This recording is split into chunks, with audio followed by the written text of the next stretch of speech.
नमस्कार। Between the lines with निरोजन में आपका स्वागत है। आज हम बात करेंगे उत्तर प्रदेश की। एक साल बाद वहां विधानसभा का चुनाव होना है। ठीक एक साल, अगले साल फरवरी में होना है। और इस बीच में बीएसपी और एसपी यानी कि बहुजन समाज पार्टी और समाजवादी पार्टी, दोनों के बीच में बैकडोर में काफी कुछ चल रहा है। क्या दोनों का गठबंधन होगा? क्या है चीजें बाहर जो कही जा रही है वो नहीं है, अंदर क्या चल रहा है, इन तमाम चीजों को आज हम समझने की कोशिश करेंगे। लेकिन उससे पहले आपसे अनुरोध है कि हमारे चैनल को सब्सक्राइब कीजिएगा, बेल आइकन बटन दबाइएगा ताकि वीडियो आपको समय पे मिल सके, और कमेंट जरूर कीजिएगा क्योंकि आपके कमेंट महत्वपूर्ण होते हैं, नई जानकारियां मिलती हैं, नए पर्सपेक्टिव मिलते हैं। तो दरअसल अभी जो ओपन में कहा जा रहा है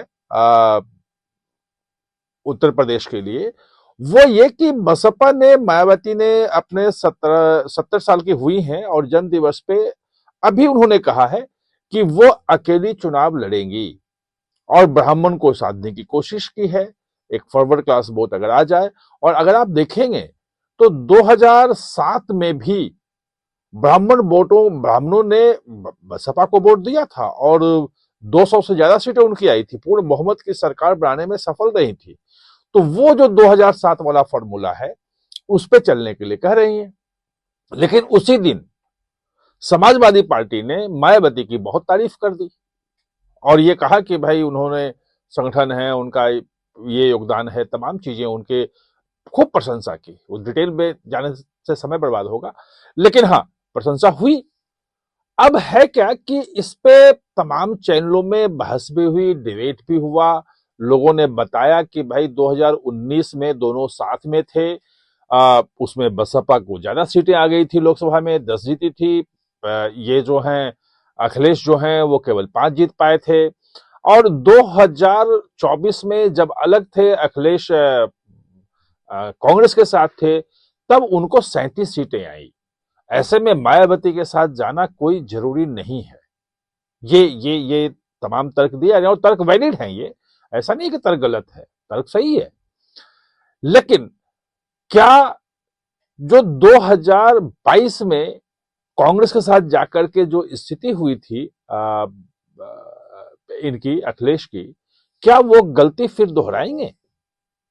क्योंकि बहुत, मतलब, उम्मीद अगर जीतना है तो मायावती के पास अभी भी 13-14% वोट है, और जो दलित वोट है वो बहुत ही महत्वपूर्ण है।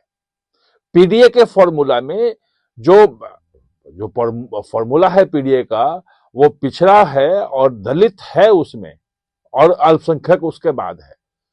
और 2024 के इलेक्शन में दलितों ने वोट दिया था। काफी दलित उनके पास गए थे, भाजपा के पास पाए थे, लेकिन भाजपा से कुछ दलित वहां भी गए थे, और जो सीटें आई हैं उसी कारण आई हैं, और उसको अखिलेश मजबूत कर रहे हैं।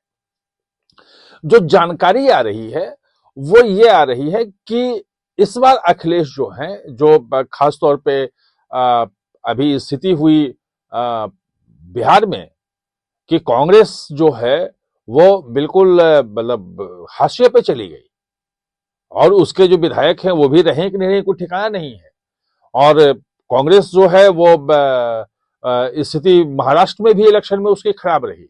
यानी कि कांग्रेस एक बोझ के रूप में एक सामने साबित होती दिख रही है। और ऐसे में जो अखिलेश के जो करीबी लोग हैं, उनका कहना है कि एक रणनीति ये बन रही है कि कांग्रेस को इस बार छोड़ दिया जाए। अगर छोड़ दिया जाए तो फिर साथ में किसके लड़ा जाए?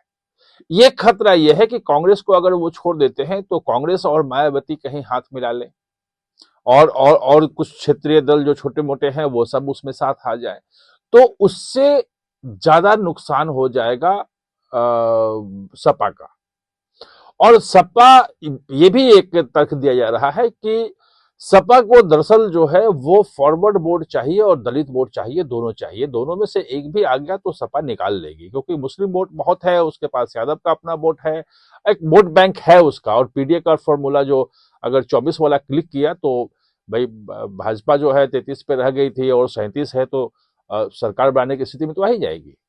लेकिन ये कहा जा रहा है कि कांग्रेस का संगठन नहीं है, कुछ नहीं है वहां पे, और फॉरवर्ड का वोट लाने की स्थिति में भी नहीं है। मायावती ने ब्राह्मण वाला दांव खेला है और ये प्रचारित किया गया, चैनलों पे पूरी बहस चली कि ब्राह्मण नाराज हैं। वो देखा जाएगा कि ब्राह्मण किस तरफ वोट देते हैं। दरअसल जो बीजेपी का अपना गणित है उसमें 22-23% जो है वो फॉरवर्ड क्लास वोट है, जिसमें 12-13% ब्राह्मण कहे जाते हैं उत्तर प्रदेश में, और इसको अपना बेस जो वोट है, कोर वोट मानती है भाजपा कि इसके आगे हम चलेंगे। तो उसको नाराज होकर के कहीं और जाने देने की स्थिति में वो भाजपा कितनी करने देगी, ये देखने की बात है। अमित शाह और योगी की अपनी चीजें चलेंगी, वहां पे कैसे होगा ये अभी टाइम है। लेकिन ये कहा जा रहा है, जो बताया जा रहा है कि अंदर में कुछ लोग जो अखिलेश के करीबी हैं वो मायावती के करीबी लोगों से संपर्क में हैं, उनकी कुछ मुलाकातें भी हुई हैं और शुरुआती बातचीत भी हुई है। स्टैंड जब तक कुछ फाइनल ना हो जाए तो स्टैंड पुराना है कि हम अलग हैं, अकेले हैं। लेकिन अखिलेश ने जो संकेत दिया, मायावती की जिस ढंग से तारीफ की, वो तारीफ ये दिखाता है कि अखिलेश भी इस पक्ष में है कि मायावती इस बार फिर से गठबंधन में आ जाए। अगर 22 में आ जाती मायावती के पास भी वो नहीं रहा, कुछ नहीं कर पाए मायावती, और अखिलेश भी सिमट के रह गए थे 22 में। तो अगर सरकार बनानी है 27 में, तो विधानसभा के लिए, भले लोकसभा में जो स्थिति रही हो, वो विधानसभा के लिए ये जो गठबंधन है वो बहुत माकूल होगा। और वो अगर गठबंधन बनता है तो भाजपा को वहां हराने में सफल होगा।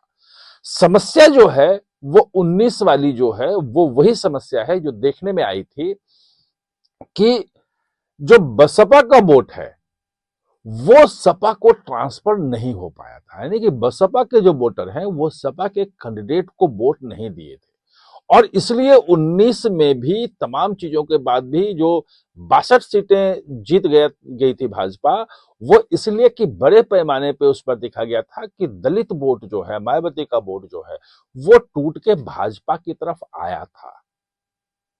और यही कारण है, और इसीलिए मायावती की बीएसपी को ज्यादा सीटें मिल गई थी, जीती थी, और सपा का वोट जो है वो पूरी तरह मायावती को ट्रांसफर हुआ था, इसलिए बसपा के ज्यादा लोग जीते। बसपा का वोट सपा को ट्रांसफर नहीं हुआ था। अगर ये 2027 में भी रहा तो फिर इस गठबंधन का कोई मतलब नहीं होगा। लेकिन ऐसा है कि कोई भी चीज स्थायी नहीं होती, और जो मुद्दे बनते हैं, तमाम चीजें होती हैं, उसके हिसाब से चलता है। चुनाव प्रचार जो होता है उसके हिसाब से परिस्थितियां लगातार, पॉलिटिकल सिचुएशन जो है बड़ा फ्लूइड होता है, बहुत जल्दी चेंज होता है। नैरेटिव, एक नैरेटिव से सारी की सारी चुनाव की परिदृश्य बदल जाता है चुनाव का। तो ऐसे में जो बातचीत निश्चित रूप से चल रही है, क्या होता है, कैसे होता है, कुछ डिटेल जानकारी मिलती है तो आपके पास हम फिर आएंगे। आप हमारे साथ जुड़े, इसके लिए बहुत बहुत धन्यवाद। और हाँ, चैनल को सब्सक्राइब करना ना भूलें, इसका बेल आइकन दबाएं ताकि नया वीडियो कोई भी आए तो उसका नोटिफिकेशन समय पे आपको मिल जाए।